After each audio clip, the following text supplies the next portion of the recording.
ហើយកូនស្រីស្ងួនលៀងម្ដាយក្រណាំង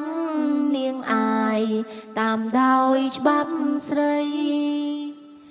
ក្រមួយមិនបានសំដីពាក្យទុនតិចណី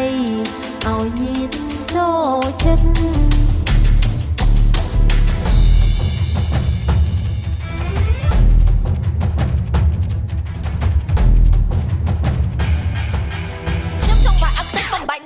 មានទាំងឡាយការជាតិនេះមិនស្រាយទុចិត្តឬការខ្ញុំជាមនុស្សស្រី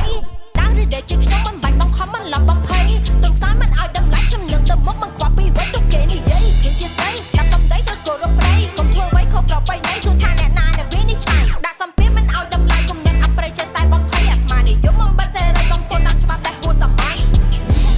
ឆន្ទៈមុតនឹងហ៊ាននិយាយសំឡេងលេងខ្លាំងដូចរិទ្ធកសីបញ្ចេញមតិជាសិទ្ធិសេរី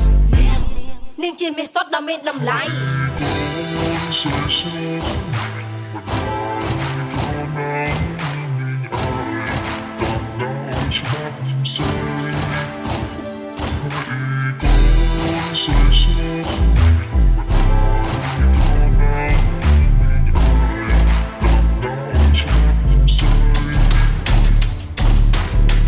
មួយចំនួនទៅមួយចំនួនគេជិះជាន់ในស្មារតីណត់គំនិតអាត្មានិយមប្រមូលបដងរៀងរាល់ថ្ងៃ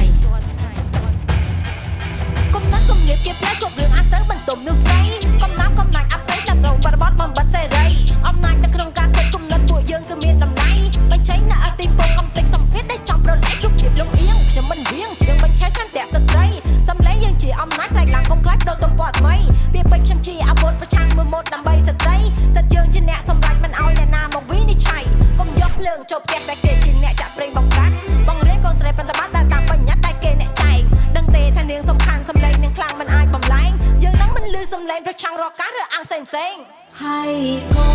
នស្រី